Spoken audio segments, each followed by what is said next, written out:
안녕하십니까, 책돌입니다. 오늘 소개해드릴 책은 나는 당신이 오래오래 걸었으면 좋겠습니다입니다. 저자는 다나카 나오키, 출판사는 포레스트 북스입니다. 저자 소개를 간단하게 하겠습니다. 다나카 나오키, 도쿄 신주쿠 메디컬 센터 재활 치료사이자 세계 수영 선수권대회 일본 국가대표팀 트레이너로 활약했다. 국가대표 선수는 물론 일반인까지 치료하는 이학의 치료사이다. 그럼 바로 본문을 보도록 하겠습니다. 직립보행, 즉 두 발로 걷는 것이 인간의 가장 큰 특징이라고 하지만 현대인은 그것이 얼마나 중요한지를 잘 모르는 듯하다. 그 결과 인간의 몸은 생각할 수 없을 정도로 약해졌다. 일상생활을 하면서 조금이라도 더 움직이거나 평소와 다른 활동을 한 날은 어김없이 몸이 무겁다고들 한다. 심지어는 허리와 무릎 등의 통증을 호소하며 곳곳에 파스를 붙이고 다니기도 한다. 걷기는 인류가 진화 과정에서 얻어낸 놀라운 성과이다. 원시 시대의 선조들이 오늘날의 우리 모습을 보면 뭐라고 할까? 아마도 같은 종족이라고는 전혀 생각하지 못할 것이다. 당시 인류가 얼마나 걸었는지는 알 수 없지만 우리 부모님 세대만 해도 5에서 10km는 충분히 걸었다. 딱히 운동을 하기 위해서가 아니라 일상생활만으로도 그렇다는 얘기다. 그에 비하면 오늘날에는 100m도 안 되는 슈퍼마켓에 가면서도 자동차를 이용하는 사람들이 태반이다. 누구나 수명이 다하는 날까지 자기 발로 걸어 다닐 수가 있다. 이를 위해서는 일상생활에서 근육과 관절을 부지런히 움직여야 한다. 잘 걷기 위해서 어떤 방법으로 어떻게 근육을 단련할지도 알고 있어야 한다. 그 방법을 안내하는 것이 이 책의 목적이다. 몸의 움직임으로 근육을 파악하는 방법이 주류가 되면서 형태보다는 특징이 더 중요해졌다. 현재는 근육을 지구력과 순발력이라는 두 가지 특징에 따라 분류한다. 즉, 순발력이 있는 근육을 속근이라 하고 지구력이 있는 근육을 지근이라고 한다. 속근과 지근은 순발력과 지구력, 크기, 움직임 등 모든 것이 대조적이다. 속근은 매우 빨리 수축하는 순발력이 있지만 두껍고 크기 때문에 쉽게 지친다. 운동을 오랜만에 하거나 과도하게 한 다음날 근육통이 생겼던 경험이 한 번쯤은 있을 것이다. 그처럼 근육통을 일으키는 것이 대부분 속근이다. 속근은 운동을 통해 발달하기도 하며 커지기도 한다. 반대로 지근은 천천히 수축하는 작은 근육이다. 그래서 쉽게 근육통이 생기거나 피곤해지지 않는다. 그렇다고 지근의 순발력이 전혀 없는 것은 아니다. 속근에 비해서 좀 떨어질 뿐이다. 앉기, 서기, 걷기와 같은 일상생활 동작에서는 속근보다 지근이 중심이 된다. 일상적인 동작으로 금세 지치는 일이 없는 것도 이 때문이다. 반대로 말하면 속근처럼 쉽게 지치는 근육은 인간의 활동에 별로 도움이 되지 않는다는 얘기이기도 하다. 그 외에도 지근은 크기가 작기 때문에 이를 보충하려고 근육을 구성하는 한 줄 한 줄의 근섬유가 특수한 모양을 하고 있다. 또 속근보다 많은 근섬유를 가지고 있어서 유연성이 뛰어나다. 그래서 지근을 주로 사용하는 트레이닝이나 스포츠에서는 부상도 그다지 자주 발생하지 않는다. 이런 점으로 보면 순발력 이외에는 속근보다 지근이 더 많은 이점을 가지고 있어 우리 생활에 적합한 근육이라는 사실을 알 수 있다. 당신이 지금까지 단련해온 근육은 지근일까 속근일까? 근육은 면역세포나 뇌세포와 달리 숫자에서 나이에 영향을 적게 받는다. 나이를 먹으면 근력이 눈에 띄게 떨어지는 것은 한마디로 일상적인 활동량이 줄어들어 근섬유가 가늘어지기 때문이다.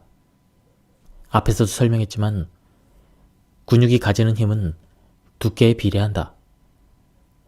움직이지 않아서 근섬유가 가늘어졌고 그 때문에 근육이 약해졌으며 그 결과 근력이 떨어진 것이다. 근력은 아무것도 하지 않으면 당연히 약해진다. 중요한 것은 나이가 아니라 근력을 얼마나 자주 사용하느냐는 것이다. 자주 사용하는 근육은 근섬유가 두꺼워져서 힘이 강해지고 사용하지 않는 근육은 근섬유가 가늘어져서 힘이 떨어진다. 극단적인 예로 며칠 동안 몸져 누우면 근력이 하루에 5%씩 저하된다고 한다. 별도의 운동을 하지 않고 일상적인 수준에서만 근육을 사용한다면 또 다른 현상이 나타난다. 우선 극단적으로 사용하지 않으면 점점 마르고 가늘어진다. 예를 들어 거동이 불편한 상태로 오래 입원한 환자의 팔다리를 생각해 보면 된다. 그리고 극단적인 정도는 아니지만 별로 사용하지 않으면 지방이 쌓여서 점차 굵어진다. 젊었을 때 얼마나 운동신경이 좋았든 또는 근력 트레이닝을 얼마나 열심히 했든 지금 근육을 사용하지 않는다면 근력은 당연히 떨어진다. 올림픽에 나가 금메달을 딴 마라톤 선수라도 마찬가지다. 한마디로 근력은 저축되지 않는다. 오히려 젊었을 때 체력만 믿고 운동을 등한시한 사람들은 체형이 망가지고 체력이 떨어지기 쉽다. 나이가 들어서도 왕성하게 활동하는 사람들은 근육을 계속 움직여온 사람들이다. 나이별 체력 테스트를 한 적이 있는데 그 결과를 보면 나이가 듦에 따라 순발력은 저하되지만 악력은 그다지 떨어지지 않았다. 그 이유는 나이가 들어도 손은 계속해서 사용하기 때문이다. 알다시피 악력은 쥐는 힘을 말한다. 아침에 일어나서 잠자리에 들 때까지 우리는 손을 끊임없이 사용한다. 옷을 입거나 밥을 먹는 등의 일상적인 활동은 물론 일할 때도 대개는 손을 사용해서 한다. 이는 자주 사용하는 근육일수록 근력 저하가 적다는 사실을 뒷받침한다. 또한 근육을 만들기 위해서는 비싼 기구나 특별한 장소가 필요한 것이 아니라는 사실도 보여준다. 일상생활에서 간단히 할 수 있는 동작만으로도 충분히 트레이닝이 된다는 얘기다. 세계 최고령 여자 쌍둥이로 기네스북에 오른 니리타 킨 할머니의 얘기를 해보려고 한다. 니리타 킨 할머니는 킨 자매 중 언니로 2000년 107세의 일기로 세상을 떠났다. 그녀가 생전에 백내장 수술을 받고 퇴원한 후 약해진 다리 근육을 키우기 위해 트레이닝을 한 일이 있다. 바로 햄스트링 단련이었다. 트레이닝 방법이 별스럽거나 어려운 것도 아니었다. 먼저 엎드린 상태로 배 밑에 쿠션을 넣는다. 그런 다음 다리에 15kg짜리 추를 달고 무릎을 굽혀서 천천히 들어 올린다. 킨 할머니는 이 트레이닝을 시작하고 나서 보행 능력이 몰라볼 정도로 향상되었다고 한다. 햄스트링이 어째서 나이의 영향을 받지 않는가에 대한 비밀은 고령자 특유의 걸음걸이에서 찾아볼 수가 있다. 주변에 있는 85세 이상 초고령 어르신들의 걸음걸이를 떠올려보자. 고령자들은 무릎과 고관절이 휘어진 상태로 걷는 경우가 많이 있다. 이런 걸음걸이는 젊은 사람들의 걸음걸이와 사뭇 다르다. 젊은이들은 뒤에 있는 다리로 몸을 앞으로 내밀면서 걷는 데 비해 고령자들은 앞으로 내민 다리를 축으로 몸을 끌어당기듯 걷는다. 이 걸음걸이는 원래 보행에 필요한 다리 근육은 저하시키지만 햄스트링은 저하시키기 어렵다. 킨 할머니는 이 햄스트링을 단련함으로써 무릎과 고관절이 휜 상태인 고령자의 걸음걸이로 계속 걸을 수가 있었다. 트레이닝을 통해 보행 능력이 향상되어 100살이 되었을 때도 자기 발로 걸었다. 긴 할머니의 예는 고령자만이 아니라 모든 세대에 적용할 수가 있다. 사람마다 근육은 자신의 나이에 맞는 활동을 하도록 붙어 있다. 그러므로 자신의 근육에 필요한 동작이 무엇인가를 이해해야 한다. 그리고 근력 트레이닝을 통해 필요한 동작을 의식적으로 단련해 나간다면 오래도록 근력을 유지하며 건강하게 생활할 수가 있다. 지하철을 타러 가거나 2층 이상의 어떤 장소에 갈 때는 에스컬레이터나 엘리베이터 대신 될 수 있으면 계단을 이용하자. 그것만 잘 지켜도 둔근이 약해지는 것을 막을 수가 있다. 계단을 오르거나 내리면 둔근의 균형 능력이 강화되면 물론 하직은, 백은, 복근까지 튼튼해진다. 그리고 지하철이나 버스를 기다릴 때는 한 발로 서기를 반복하자. 그 몇십 초 동안 둔근을 단련할 수가 있다. 멈춰 설 때마다 한 발 서기를 하는 것만으로도 엉덩이 근력이 상당히 좋아진다. 최근 걷다가 발이 엉켜 넘어질 뻔한 일이 있었거나 높낮이가 있는 곳에서 순간적으로 휘청거리는 등 이전보다 몸의 균형감이 떨어졌다고 느낀다면 한 발로 서기를 수시로 꾸준히 실천하자. 저자는 요통 때문에 고생을 많이 했다고 합니다. 내가 일으킨 돌발성 요통 이야기로 다시 돌아가 보겠다. 안정을 취해 돌발성 요통이 가라앉은 후에는 재발 방지를 위해 매일 요통을 위한 근력 트레이닝을 했다. 그리고 휴일에는 백근이나 복근의 힘을 키우려고 애를 썼다. 그 덕에 반년 정도 지나서는 요통이 발생하기 어려운 허리가 되었다. 사람들은 흔히 요통이 무리를 했기 때문에 생긴다고 생각한다.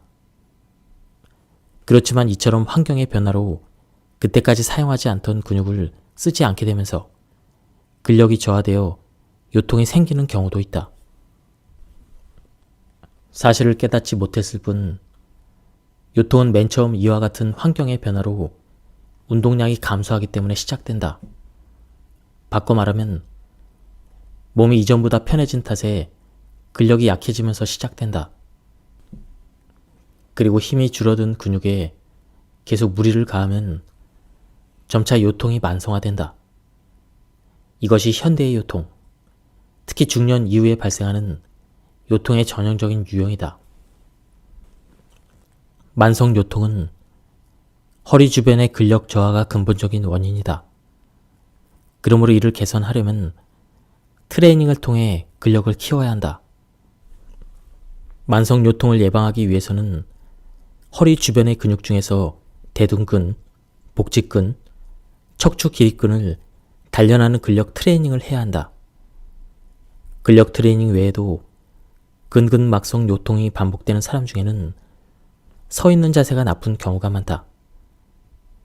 이들은 자세만 교정해도 허리 주변 근육의 불균형이 조정되어 요통이 개선되기도 한다. 또 자세성 요통을 반복해서 앓는 사람 중에는 평발인 사람이 많이 있다. 그래서 어떤 신발을 선택하느냐도 요통을 예방하는 방법이 될 수가 있다. 자기 발의 볼 너비와 잘 맞고 끈으로 발등을 단단히 고정할 수 있는 신발이 좋다. 때에 따라서는 신발을 자기 발에 꼭 맞추기 위해서 깔창이 필요하기도 하다. 허리 통증이 끊이지 않는 사람은 허리 주위를 차갑게 하거나 꽉 끼는 속옷 또는 바지를 입지 않았는지 점검해 본다. 꽉 끼는 옷은 혈액순환을 방해하기 때문에 통증을 만성화함으로 주의해야 한다. 요통이 발생하면 장시간 서 있는 자세는 피해야 한다.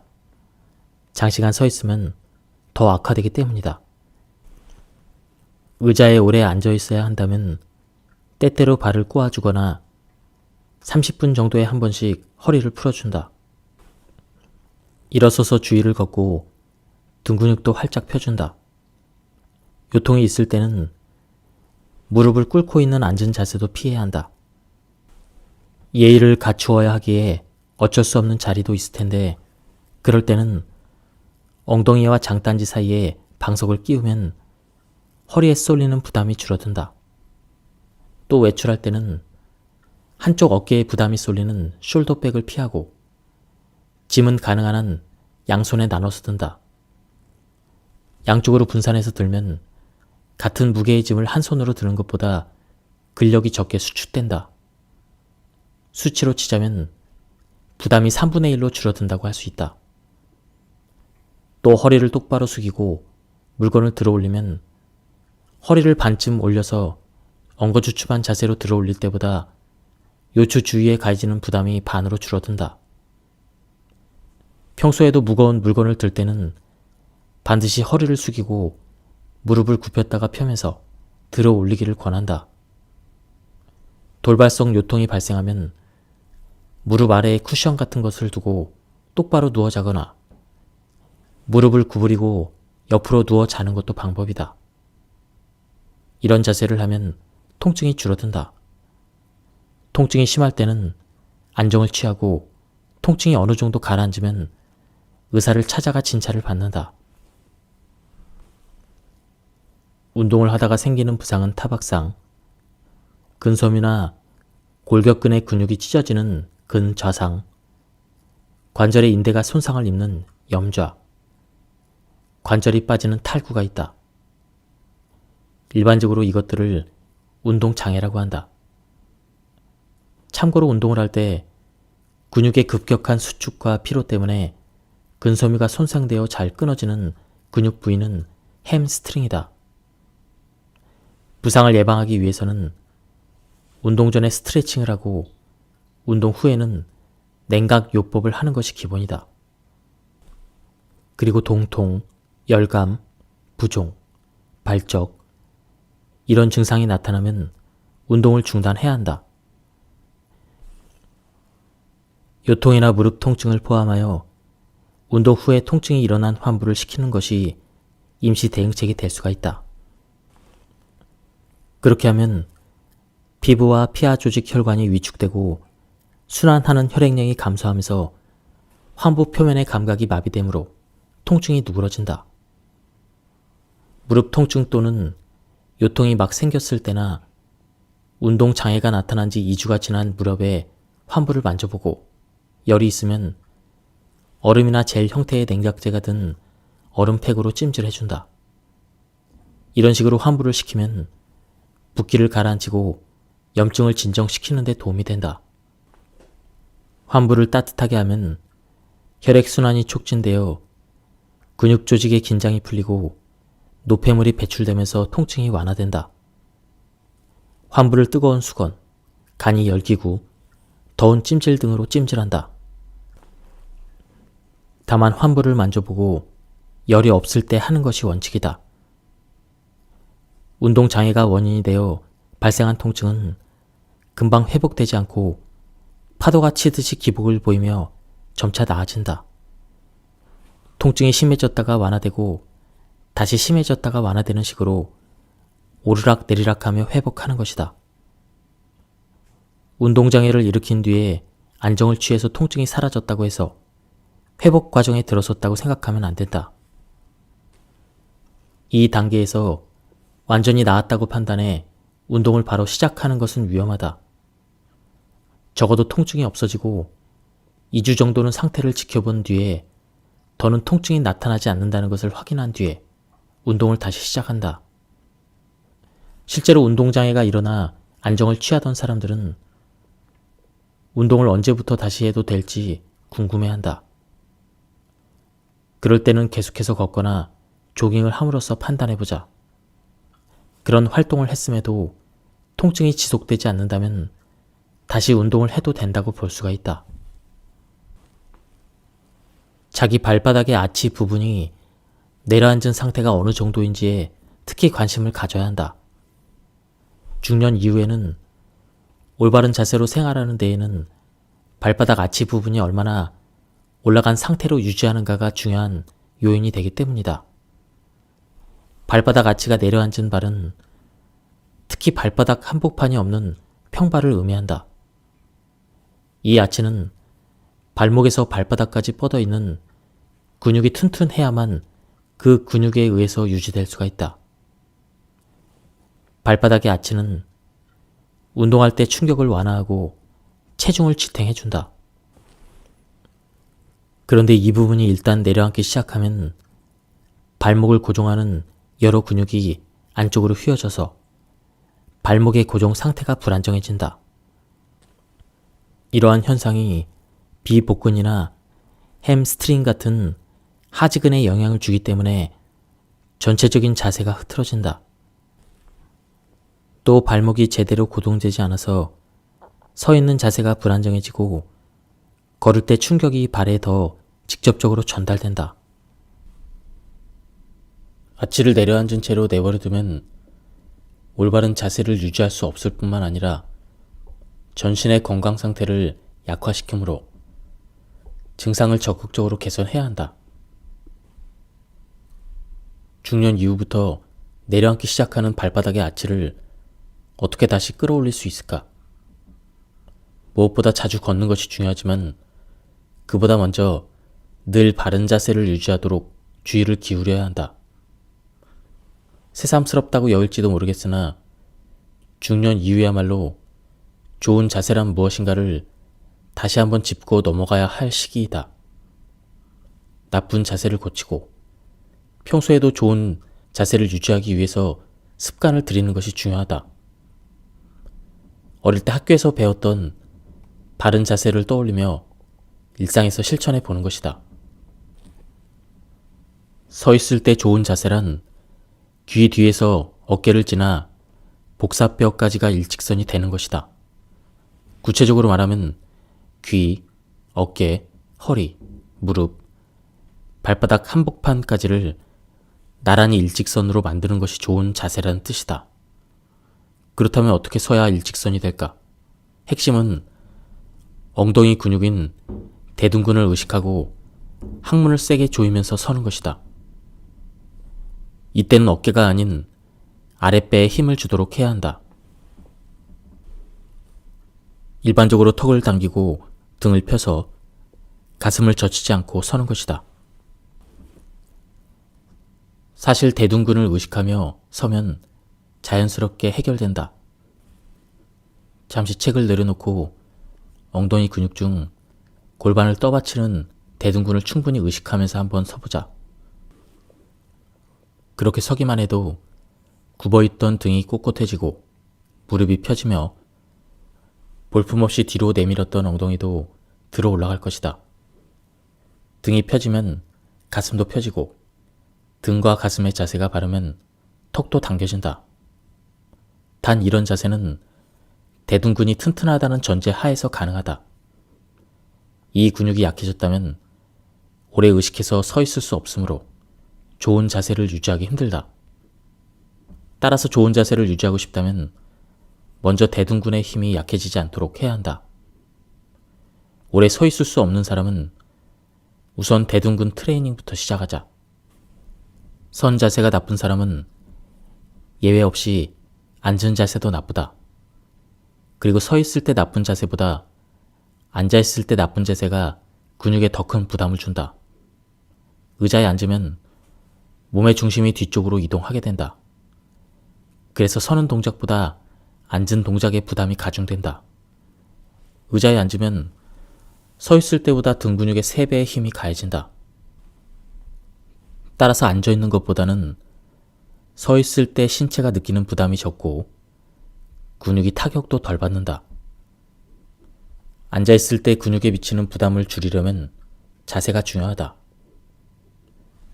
의자에 앉을 때는 등을 펴고 고관절의 위치보다 무릎이 아래 오게 하며 발바닥 전체를 바닥에 붙인다. 앉을 때도 설 때와 마찬가지로 대둔근을 의식하면 등이 저절로 펴진다.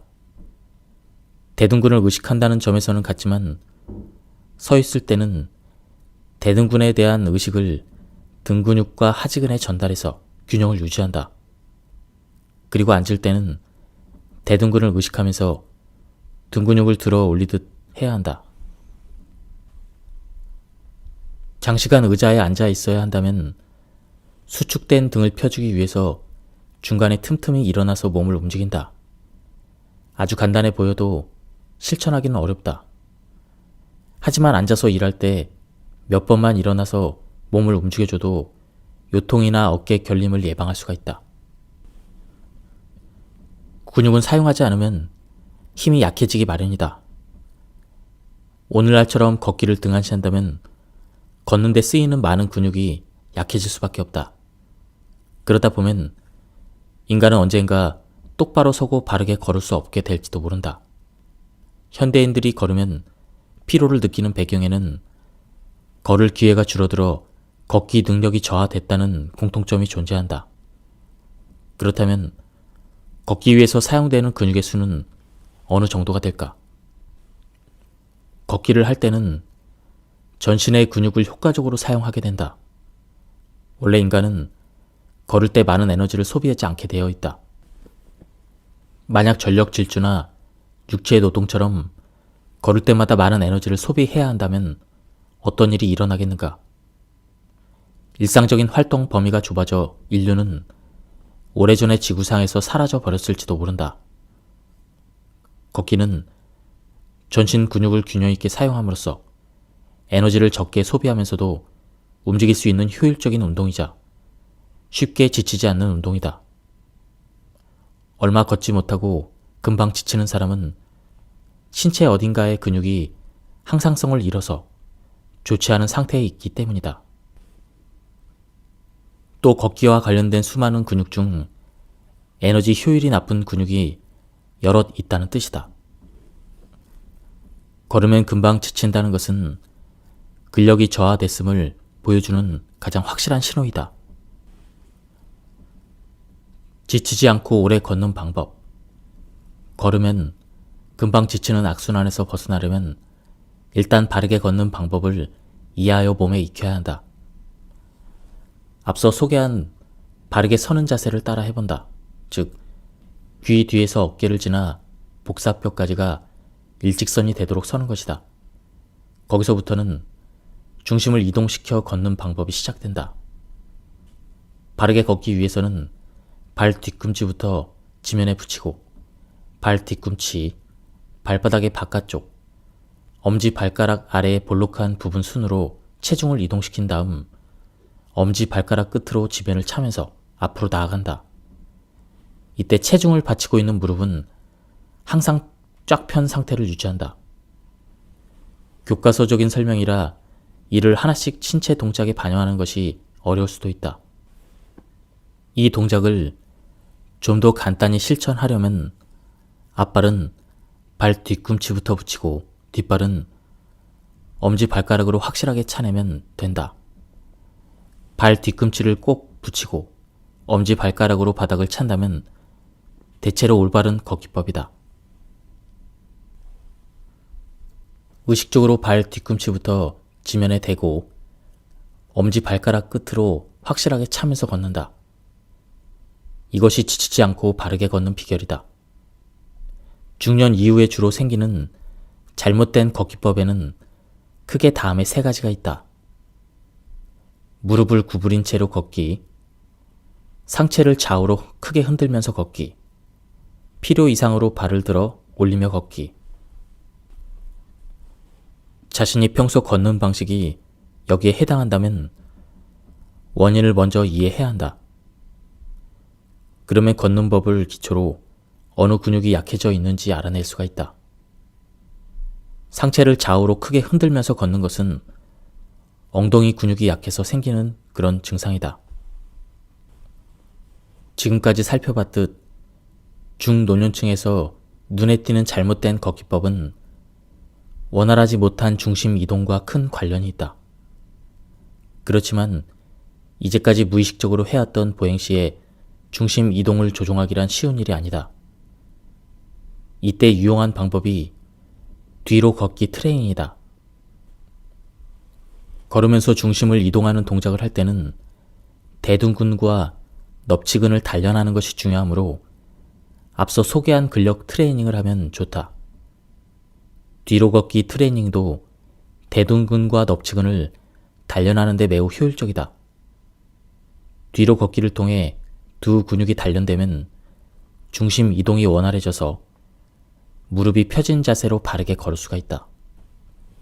평소 걸을 때는 한쪽 발에 뒤꿈치부터 붙이고 다른 발의 엄지발가락으로 지면을 차는데 뒤로 걷기는 그 반대로 한다.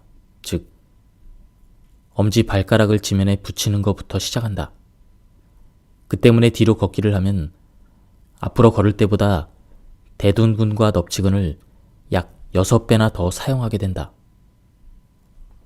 트레이닝의 효과가 매우 크다고 말한 것도 바로 이 때문이다.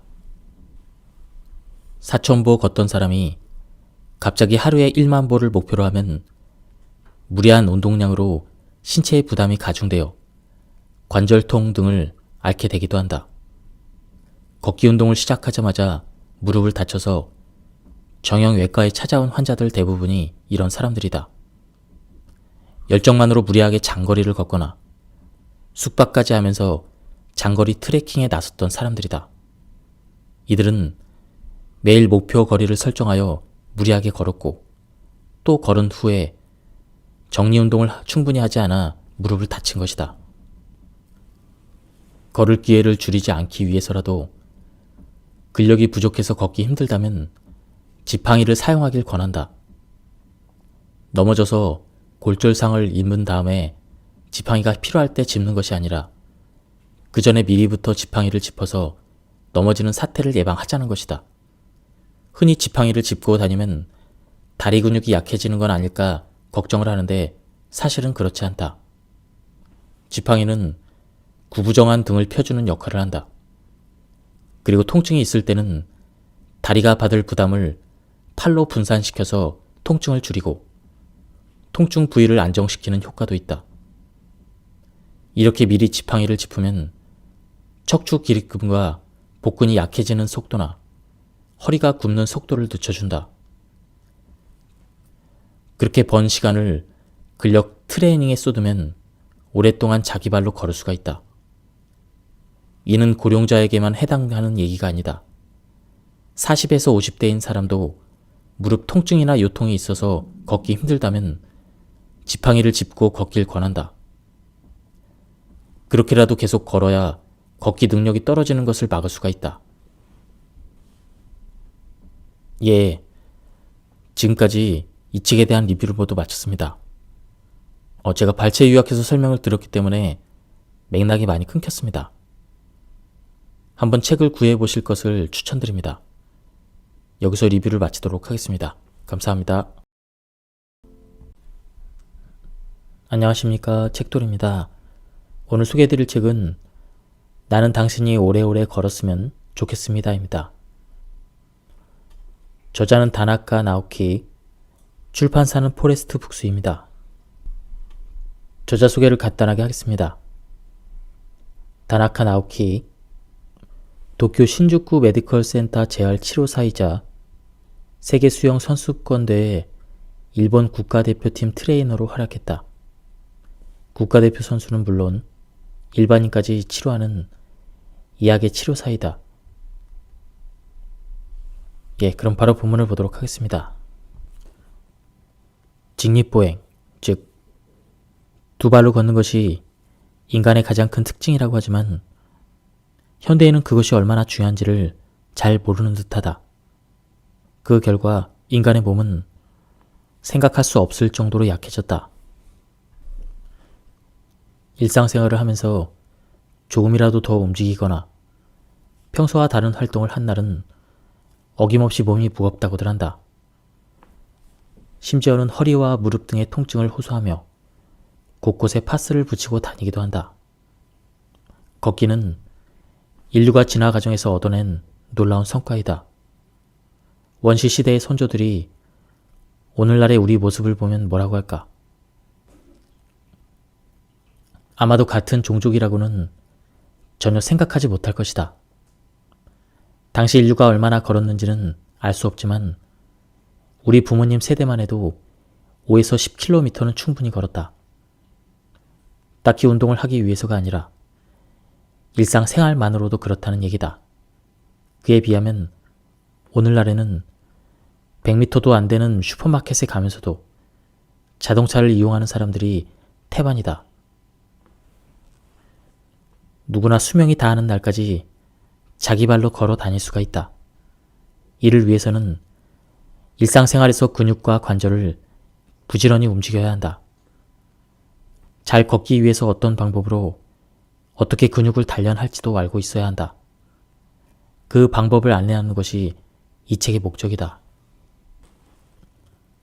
몸의 움직임으로 근육을 파악하는 방법이 주류가 되면서 형태보다는 특징이 더 중요해졌다. 현재는 근육을 지구력과 순발력이라는 두 가지 특징에 따라 분류한다. 즉, 순발력이 있는 근육을 속근이라 하고 지구력이 있는 근육을 지근이라고 한다. 속근과 지근은 순발력과 지구력, 크기, 움직임 등 모든 것이 대조적이다. 속근은 매우 빨리 수축하는 순발력이 있지만 두껍고 크기 때문에 쉽게 지친다. 운동을 오랜만에 하거나 과도하게 한 다음날 근육통이 생겼던 경험이 한 번쯤은 있을 것이다. 그처럼 근육통을 일으키는 것이 대부분 속근이다. 속근은 운동을 통해 발달하기도 하며 커지기도 한다. 반대로 지근은 천천히 수축하는 작은 근육이다. 그래서 쉽게 근육통이 생기거나 피곤해지지 않는다. 그렇다고 지근의 순발력이 전혀 없는 것은 아니다. 속근에 비해서 좀 떨어질 뿐이다. 앉기, 서기, 걷기와 같은 일상생활 동작에서는 속근보다 지근이 중심이 된다. 일상적인 동작으로 금세 지치는 일이 없는 것도 이 때문이다. 반대로 말하면 속근처럼 쉽게 지치는 근육은 인간의 활동에 별로 도움이 되지 않는다는 얘기이기도 하다. 그 외에도 지근은 크기가 작기 때문에 이를 보충하려고 근육을 구성하는 한 줄 한 줄의 근섬유가 특수한 모양을 하고 있다. 또 속근보다 많은 근섬유를 가지고 있어서 유연성이 뛰어나다. 그래서 지근을 주로 사용하는 트레이닝이나 스포츠에서는 부상도 그다지 자주 발생하지 않는다. 이런 점으로 보면 순발력 이외에는 속근보다 지근이 더 많은 이점을 가지고 있어 우리 생활에 적합한 근육이라는 사실을 알 수 있다. 당신이 지금까지 단련해온 근육은 지근일까 속근일까? 근육은 면역세포나 뇌세포와 달리 숫자에서 나이에 영향을 적게 받는다. 나이를 먹으면 근력이 눈에 띄게 떨어지는 것은 한마디로 일상적인 활동량이 줄어들어 근섬유가 가늘어지기 때문이다. 앞에서도 설명했지만 근육이 가지는 힘은 두께에 비례한다. 움직이지 않아서 근섬유가 가늘어졌고 그 때문에 근육이 약해졌으며 그 결과 근력이 떨어진 것이다.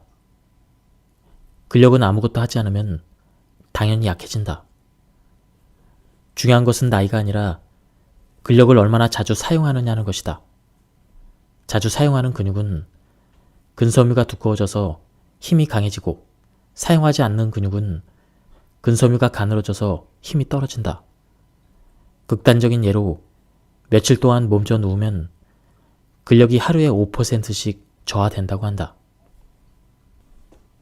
별도의 운동을 하지 않고 일상적인 수준에서만 근육을 사용한다면 또 다른 현상이 나타난다. 우선 극단적으로 사용하지 않으면 점점 마르고 가늘어진다. 예를 들어 거동이 불편한 상태로 오래 입원한 환자의 팔다리를 생각해 보면 된다. 그리고 극단적인 정도는 아니지만 별로 사용하지 않으면 지방이 쌓여서 점차 굵어진다. 젊었을 때 얼마나 운동신경이 좋았든 또는 근력 트레이닝을 얼마나 열심히 했든 지금 근육을 사용하지 않는다면 근력은 당연히 떨어진다. 올림픽에 나가 금메달을 딴 마라톤 선수라도 마찬가지다. 한마디로 근력은 저축되지 않는다. 오히려 젊었을 때 체력만 믿고 운동을 등한시한 사람들은 체형이 망가지고 체력이 떨어지기 쉽다. 나이가 들어서도 왕성하게 활동하는 사람들은 근육을 계속 움직여온 사람들이다. 나이별 체력 테스트를 한 적이 있는데 그 결과를 보면 나이가 듦에 따라 순발력은 저하되지만 악력은 그다지 떨어지지 않았다. 그 이유는 나이가 들어도 손은 계속해서 사용하기 때문이다. 알다시피 악력은 쥐는 힘을 말한다. 아침에 일어나서 잠자리에 들 때까지 우리는 손을 끊임없이 사용한다. 옷을 입거나 밥을 먹는 등의 일상적인 활동은 물론 일할 때도 대개는 손을 사용해서 한다. 이는 자주 사용하는 근육일수록 근력 저하가 적다는 사실을 뒷받침한다. 또한 근육을 만들기 위해서는 비싼 기구나 특별한 장소가 필요한 것이 아니라는 사실도 보여준다. 일상생활에서 간단히 할 수 있는 동작만으로도 충분히 트레이닝이 된다는 얘기다. 세계 최고령 여자 쌍둥이로 기네스북에 오른 니리타 킨 할머니의 얘기를 해보려고 한다. 니리타 킨 할머니는 킨 자매 중 언니로 2000년 107세의 일기로 세상을 떠났다. 그녀가 생전에 백내장 수술을 받고 태어난 후 약해진 다리 근육을 키우기 위해 트레이닝을 한 일이 있다. 바로 햄스트링 단련이었다. 트레이닝 방법이 별스럽거나 어려운 것도 아니었다. 먼저 엎드린 상태로 배 밑에 쿠션을 넣는다. 그런 다음 다리에 15kg짜리 추를 달고 무릎을 굽혀서 천천히 들어 올린다. 킨 할머니는 이 트레이닝을 시작하고 나서 보행 능력이 몰라볼 정도로 향상되었다고 한다. 햄스트링이 어째서 나이에 영향을 받지 않는가에 대한 비밀은 고령자 특유의 걸음걸이에서 찾아볼 수가 있다. 주변에 있는 85세 이상 초고령 어르신들의 걸음걸이를 떠올려보자. 고령자들은 무릎과 고관절이 휘어진 상태로 걷는 경우가 많이 있다. 이런 걸음걸이는 젊은 사람들의 걸음걸이와 사뭇 다르다. 젊은이들은 뒤에 있는 다리로 몸을 앞으로 내밀면서 걷는 데 비해 고령자들은 앞으로 내민 다리를 축으로 몸을 끌어당기듯 걷는다. 이 걸음걸이는 원래 보행에 필요한 다리 근육은 저하시키지만 햄스트링은 저하시키기 어렵다. 킨 할머니는 이 햄스트링을 단련함으로써 무릎과 고관절이 휜 상태인 고령자의 걸음걸이로 계속 걸을 수가 있었다. 트레이닝을 통해 보행 능력이 향상되어 100살이 되었을 때도 자기 발로 걸었다. 킨 할머니의 예는 고령자만이 아니라 모든 세대에 적용할 수가 있다. 사람마다 근육은 자신의 나이에 맞는 활동을 하도록 붙어 있다. 그러므로 자신의 근육에 필요한 동작이 무엇인가를 이해해야 한다. 그리고 근력 트레이닝을 통해 필요한 동작을 의식적으로 단련해 나간다면 오래도록 근력을 유지하며 건강하게 생활할 수가 있다. 지하철을 타러 가거나 2층 이상의 어떤 장소에 갈 때는 에스컬레이터나 엘리베이터 대신 될 수 있으면 계단을 이용하자. 그것만 잘 지켜도 둥근이 약해지는 것을 막을 수가 있다. 계단을 오르거나 내리면 둥근의 균형 능력이 강화되면 물론 하직은, 백은, 복근까지 튼튼해진다. 그리고 지하철이나 버스를 기다릴 때는 한 발로 서기를 반복하자. 그 몇십 초 동안 둥근을 단련할 수가 있다. 멈춰 설 때마다 한 발 서기를 하는 것만으로도 엉덩이 근력이 상당히 좋아진다. 최근 걷다가 발이 엉켜 넘어질 뻔한 일이 있었거나 높낮이가 있는 곳에서 순간적으로 휘청거리는 등 이전보다 몸의 균형감이 떨어졌다고 느낀다면 한 발로 서기를 수시로 꾸준히 실천하자. 저자는 요통 때문에 고생을 많이 했다고 합니다. 내가 일으킨 돌발성 요통 이야기로 다시 돌아가 보겠다. 안정을 취해 돌발성 요통이 가라앉은 후에는 재발 방지를 위해 매일 요통을 위한 근력 트레이닝을 했다. 그리고 휴일에는 배근이나 복근의 힘을 키우려고 애를 썼다. 그 덕에 반년 정도 지나서는 요통이 발생하기 어려운 허리가 되었다. 사람들은 흔히 요통이 무리를 했기 때문에 생긴다고 생각한다. 그렇지만 이처럼 환경의 변화로 그때까지 사용하지 않던 근육을 쓰지 않게 되면서 근력이 저하되어 요통이 생기는 경우도 있다. 사실을 깨닫지 못했을 뿐 요통은 맨 처음 이와 같은 환경의 변화로 운동량이 감소하기 때문에 시작된다. 바꿔 말하면 몸이 이전보다 편해진 탓에 근력이 약해지면서 시작된다. 그리고 힘이 줄어든 근육에 계속 무리를 가하면 점차 요통이 만성화된다. 이것이 현대의 요통, 특히 중년 이후에 발생하는 요통의 전형적인 유형이다. 만성 요통은 허리 주변의 근력 저하가 근본적인 원인이다. 그러므로 이를 개선하려면 트레이닝을 통해 근력을 키워야 한다. 만성 요통을 예방하기 위해서는 허리 주변의 근육 중에서 대둔근, 복직근, 척추 기립근을 단련하는 근력 트레이닝을 해야 한다. 근력 트레이닝 외에도 근근막성 요통이 반복되는 사람 중에는 서 있는 자세가 나쁜 경우가 많다. 이들은 자세만 교정해도 허리 주변 근육의 불균형이 조정되어 요통이 개선되기도 한다. 또 자세성 요통을 반복해서 앓는 사람 중에는 평발인 사람이 많이 있다. 그래서 어떤 신발을 선택하느냐도 요통을 예방하는 방법이 될 수가 있다. 자기 발의 볼 너비와 잘 맞고 끈으로 발등을 단단히 고정할 수 있는 신발이 좋다. 때에 따라서는 신발을 자기 발에 꼭 맞추기 위해서 깔창이 필요하기도 하다. 허리 통증이 끊이지 않는 사람은 허리 주위를 차갑게 하거나 꽉 끼는 속옷 또는 바지를 입지 않았는지 점검해 본다. 꽉 끼는 옷은 혈액순환을 방해하기 때문에 통증을 만성화함으로 주의해야 한다. 요통이 발생하면 장시간 서 있는 자세는 피해야 한다. 장시간 서 있으면 더 악화되기 때문이다. 의자에 오래 앉아 있어야 한다면 때때로 발을 꼬아주거나 30분 정도에 한 번씩 허리를 풀어준다. 일어서서 주위를 걷고 등 근육도 활짝 펴준다. 요통이 있을 때는 무릎을 꿇고 있는 앉은 자세도 피해야 한다. 예의를 갖추어야 하기에 어쩔 수 없는 자리도 있을 텐데 그럴 때는 엉덩이와 장단지 사이에 방석을 끼우면 허리에 쏠리는 부담이 줄어든다. 또 외출할 때는 한쪽 어깨에 부담이 쏠리는 숄더백을 피하고 짐은 가능한 한 양손에 나눠서 든다. 양쪽으로 분산해서 들면 같은 무게의 짐을 한 손으로 드는 것보다 근력이 적게 수축된다. 수치로 치자면 부담이 3분의 1로 줄어든다고 할 수 있다.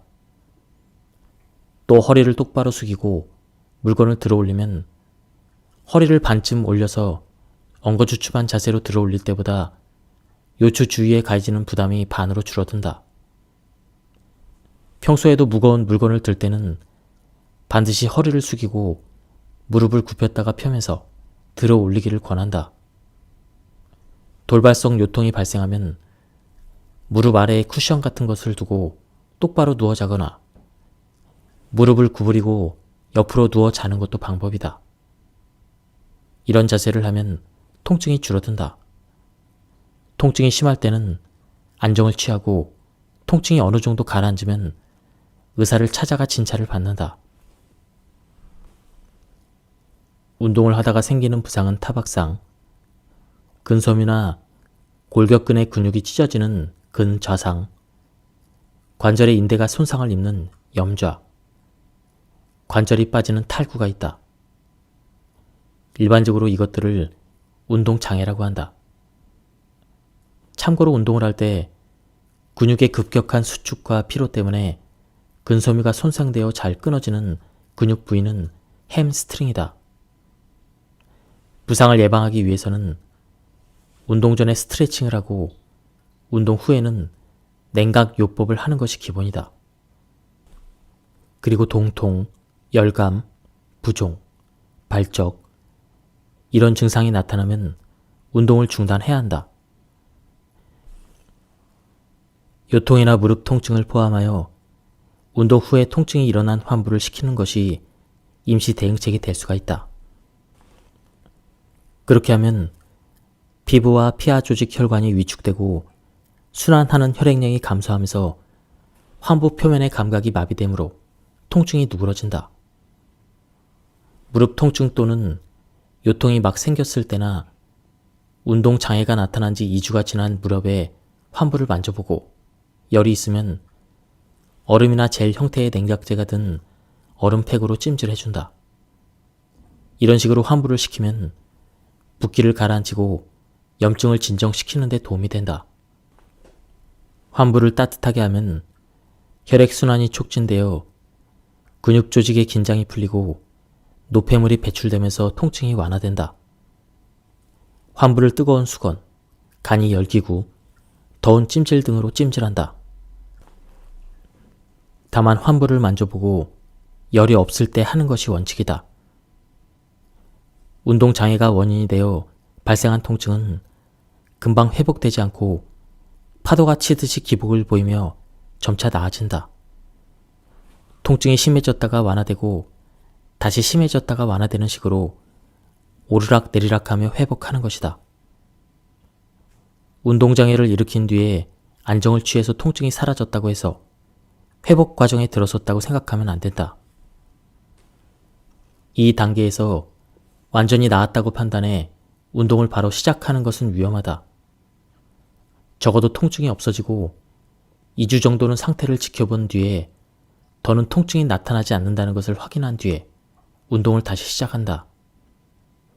실제로 운동장애가 일어나 안정을 취하던 사람들은 운동을 언제부터 다시 해도 될지 궁금해한다.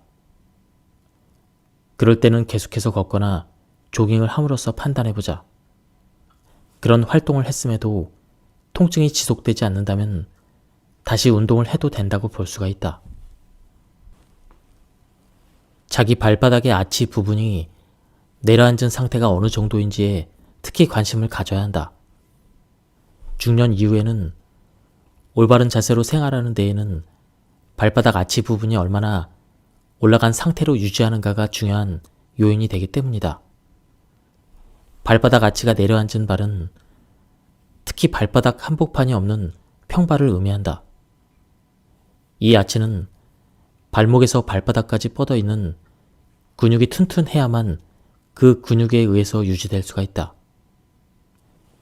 발바닥의 아치는 운동할 때 충격을 완화하고 체중을 지탱해준다. 그런데 이 부분이 일단 내려앉기 시작하면 발목을 고정하는 여러 근육이 안쪽으로 휘어져서 발목의 고정 상태가 불안정해진다. 이러한 현상이 비복근이나 햄스트링 같은 하지근에 영향을 주기 때문에 전체적인 자세가 흐트러진다. 또 발목이 제대로 고정되지 않아서 서 있는 자세가 불안정해지고 걸을 때 충격이 발에 더 직접적으로 전달된다.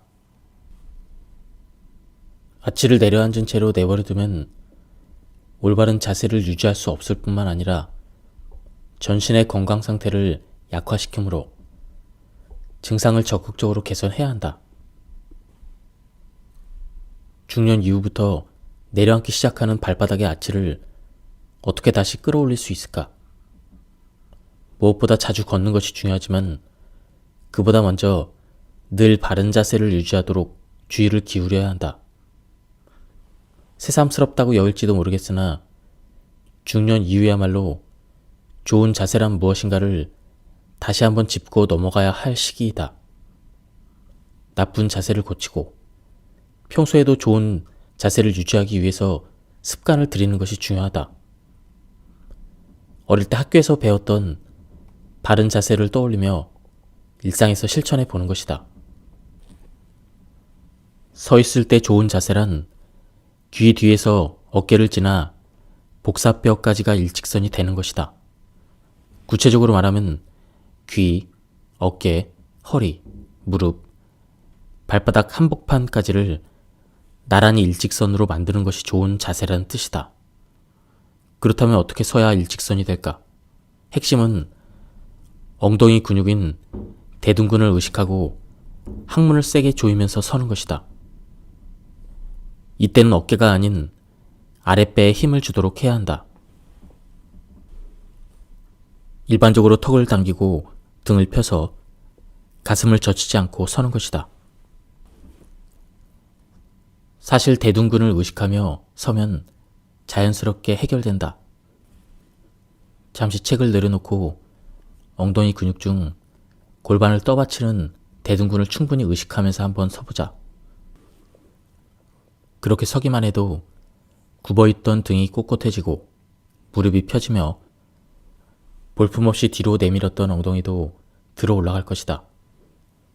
등이 펴지면 가슴도 펴지고 등과 가슴의 자세가 바르면 턱도 당겨진다. 단 이런 자세는 대둔근이 튼튼하다는 전제 하에서 가능하다. 이 근육이 약해졌다면 오래 의식해서 서 있을 수 없으므로 좋은 자세를 유지하기 힘들다. 따라서 좋은 자세를 유지하고 싶다면 먼저 대둔근의 힘이 약해지지 않도록 해야 한다. 오래 서 있을 수 없는 사람은 우선 대둔근 트레이닝부터 시작하자. 선 자세가 나쁜 사람은 예외 없이 앉은 자세도 나쁘다. 그리고 서 있을 때 나쁜 자세보다 앉아 있을 때 나쁜 자세가 근육에 더 큰 부담을 준다. 의자에 앉으면 몸의 중심이 뒤쪽으로 이동하게 된다. 그래서 서는 동작보다 앉은 동작의 부담이 가중된다. 의자에 앉으면 서 있을 때보다 등 근육의 3배의 힘이 가해진다. 따라서 앉아 있는 것보다는 서 있을 때 신체가 느끼는 부담이 적고 근육이 타격도 덜 받는다.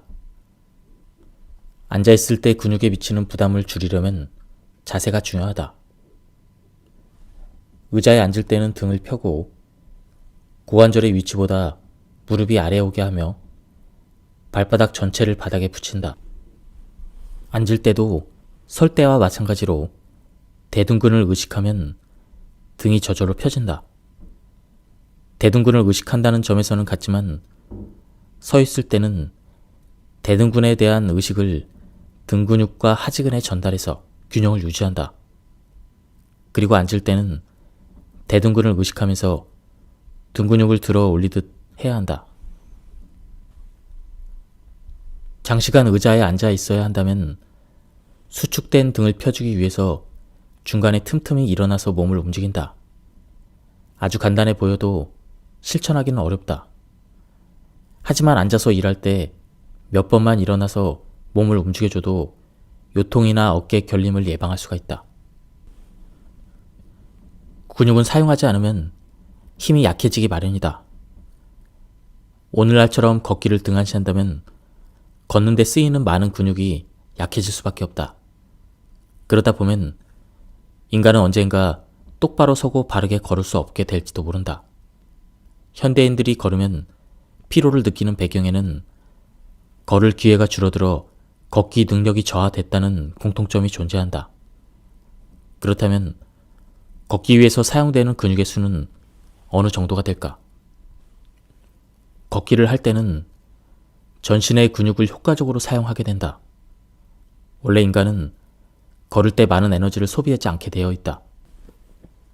만약 전력 질주나 육체 노동처럼 걸을 때마다 많은 에너지를 소비해야 한다면 어떤 일이 일어나겠는가? 일상적인 활동 범위가 좁아져 인류는 오래전에 지구상에서 사라져 버렸을지도 모른다. 걷기는 전신 근육을 균형 있게 사용함으로써 에너지를 적게 소비하면서도 움직일 수 있는 효율적인 운동이자 쉽게 지치지 않는 운동이다. 얼마 걷지 못하고 금방 지치는 사람은 신체 어딘가의 근육이 항상성을 잃어서 좋지 않은 상태에 있기 때문이다. 또 걷기와 관련된 수많은 근육 중 에너지 효율이 나쁜 근육이 여럿 있다는 뜻이다. 걸으면 금방 지친다는 것은 근력이 저하됐음을 보여주는 가장 확실한 신호이다. 지치지 않고 오래 걷는 방법. 걸으면 금방 지치는 악순환에서 벗어나려면 일단 바르게 걷는 방법을 이해하여 몸에 익혀야 한다. 앞서 소개한 바르게 서는 자세를 따라 해본다. 즉, 귀 뒤에서 어깨를 지나 복사뼈까지가 일직선이 되도록 서는 것이다. 거기서부터는 중심을 이동시켜 걷는 방법이 시작된다. 바르게 걷기 위해서는 발 뒤꿈치부터 지면에 붙이고 발 뒤꿈치, 발바닥의 바깥쪽, 엄지발가락 아래의 볼록한 부분 순으로 체중을 이동시킨 다음 엄지발가락 끝으로 지면을 차면서 앞으로 나아간다. 이때 체중을 받치고 있는 무릎은 항상 쫙 편 상태를 유지한다. 교과서적인 설명이라 이를 하나씩 신체 동작에 반영하는 것이 어려울 수도 있다. 이 동작을 좀 더 간단히 실천하려면 앞발은 발 뒤꿈치부터 붙이고 뒷발은 엄지발가락으로 확실하게 차내면 된다. 발 뒤꿈치를 꼭 붙이고 엄지발가락으로 바닥을 찬다면 대체로 올바른 걷기법이다. 의식적으로 발 뒤꿈치부터 지면에 대고 엄지발가락 끝으로 확실하게 차면서 걷는다. 이것이 지치지 않고 바르게 걷는 비결이다. 중년 이후에 주로 생기는 잘못된 걷기법에는 크게 다음에 3가지가 있다. 무릎을 구부린 채로 걷기, 상체를 좌우로 크게 흔들면서 걷기, 필요 이상으로 발을 들어 올리며 걷기. 자신이 평소 걷는 방식이 여기에 해당한다면 원인을 먼저 이해해야 한다. 그러면 걷는 법을 기초로 어느 근육이 약해져 있는지 알아낼 수가 있다. 상체를 좌우로 크게 흔들면서 걷는 것은 엉덩이 근육이 약해서 생기는 그런 증상이다. 지금까지 살펴봤듯 중노년층에서 눈에 띄는 잘못된 걷기법은 원활하지 못한 중심 이동과 큰 관련이 있다. 그렇지만 이제까지 무의식적으로 해왔던 보행 시에 중심 이동을 조종하기란 쉬운 일이 아니다. 이때 유용한 방법이 뒤로 걷기 트레이닝이다. 걸으면서 중심을 이동하는 동작을 할 때는 대둔근과 넙치근을 단련하는 것이 중요하므로 앞서 소개한 근력 트레이닝을 하면 좋다.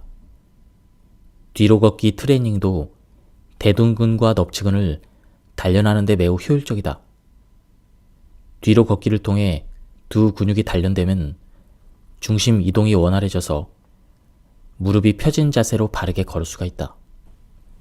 평소 걸을 때는 한쪽 발에 뒤꿈치부터 붙이고 다른 발의 엄지발가락으로 지면을 차는데 뒤로 걷기는 그 반대로 한다. 즉, 엄지발가락을 지면에 붙이는 것부터 시작한다. 그 때문에 뒤로 걷기를 하면 앞으로 걸을 때보다 대둔근과 넙치근을 약 6배나 더 사용하게 된다. 트레이닝의 효과가 매우 크다고 말한 것도 바로 이 때문이다.